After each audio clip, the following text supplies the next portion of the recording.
না দেখেন, আমরা সত্যিকার অর্থে ইংল্যান্ড যেভাবে ব্যাটিং শুরু করেছিল পাওয়ার প্লেতে, আমরা সেখান থেকে কিন্তু বোলিং গ্রুপ খুব চমৎকার কামব্যাক করেছি। আমরা তাদেরকে 119-এর মধ্যে স্ট্রিক মানে করতে পেরেছিলাম। সো হ্যাঁ, আমাদের ব্যাটিংয়ে কিছু ল্যাকিংস ছিল, আমরা পাওয়ার প্লেটা ভালো ইউজ করতে পারি নাই সেখানে। সো আমার মনে হয় এইরকম সুযোগ আমাদের হাতছাড়া হয়ে গেছে, এটা আমাদের জন্য একটু খারাপের দিক।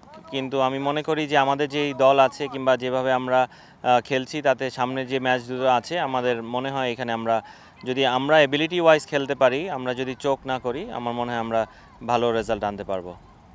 না, আমরা যেটা পজিটিভ কথাই বলছি, কারণ আপনি দেখেন এরকম বড় স্টেজে এসে আপনার একটু প্রেশার তো থাকেই, এবং ইংল্যান্ডের সাথে আমরা খুবই কম ম্যাচ খেলেছি বিগত দিনে।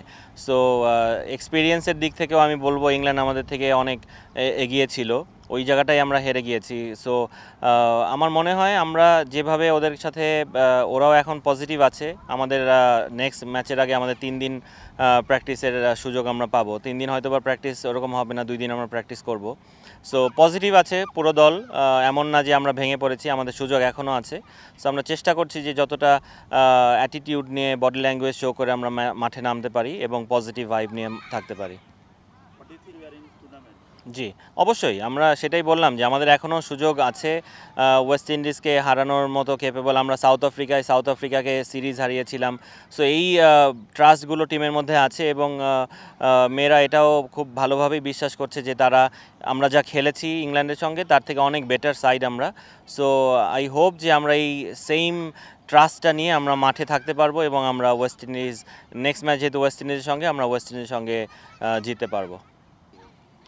অবশ্যই আপনি ধরেন 3টা ডিপার্টমেন্টই ভালো করতে হবে। হ্যাঁ, আমরা ইংল্যান্ডের সঙ্গে ফিল্ডিং হয়তো বা গ্রাউন্ড ফিল্ডিং আমরা খুব ভালো করেছি, 2টো ক্যাচ আমরা ছেড়েছিলাম, ওইখানে আমাদের হয়তো বা একটু পিছিয়েছি আমরা। সো আমাদের ক্যাচিংটা বেটার হতে হবে। আপনি এরকম বড় ম্যাচে যদি ভালো ব্যাটসম্যানদেরকে সুযোগ দেন, তারা আপনার থেকে গেমটা আপনার থেকে নিয়ে যাবে। সো ওই জায়গা আমাদের একটু ইমপ্রুভ করার জায়গা আছে, এবং ব্যাটিংয়ে আমাদের অনেক ইমপ্রুভ করার জায়গা আছে। আমি মনে করি আমরা যদি ভালো পজিটিভলি ব্যাটিং করতে পারি, ইন্টেন্ট থাকে, তাহলে আমরা ভালো রেজাল্ট আনতে পারবো। একমাত্র ওয়ালটন এসি দিচ্ছে 1 বছরের রিপ্লেসমেন্ট গ্যারান্টি।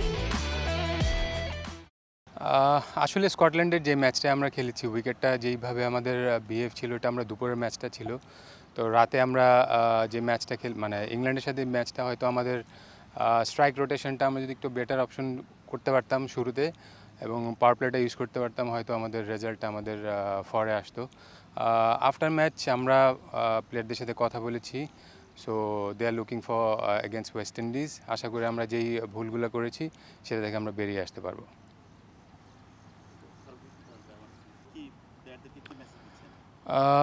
আমরা চেষ্টা করছি আমাদের যে প্রসেসটা আমরা মেনটেন করি এর আগে থেকে, সেইভাবে এগিয়ে যাওয়া।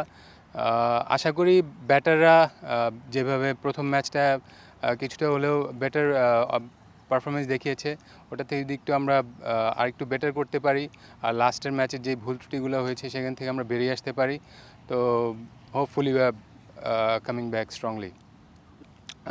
অবশ্যই কেন নয়, কারণ আমাদের যে অ্যাবিলিটি আছে, আমাদের স্পিন ডিপার্টমেন্ট অনেক স্ট্রং এবং বলারটা ভালো করছে। আমরা ব্যাটিংটা যদি আমাদের আশা মতো করতে পারি, so I am hopeful about that. আসলে উইকেটটা একটু স্লো, বাট আমাদের মনে হয় প্রথম 6টা ওভার আমাদের ইউটিলাইজ করাটা ইম্পর্টেন্ট। যদি দেখেন আমাদের ডিফারেন্সটা ইংল্যান্ডের সাথে হয়ে গিয়েছে পাওয়ার প্লেতেই, আমরা প্রথম 6টা ওভারে অনলি 20 রানস করেছি। তো ওইখানে আমাদের বাউন্ডারি অপশনগুলো যদি একটু বাড়ানো যায়, হয়তো আমাদের গেম প্ল্যানের সাথে এটা ম্যাচ করবে। সো আমরা এখান থেকে বেরিয়ে আসতে পারবো। আই থিঙ্ক সো, বিকজ আমার মনে হয় যে উইকেটটা একটু স্লো। সো ব্যাটারদের একটু সেন্সেবল ব্যাটিং করলে হয়তো আমাদের 130+ যদি আমরা করতে পারি এই উইকেটে, সো আমাদের bowling unit capable to defend that.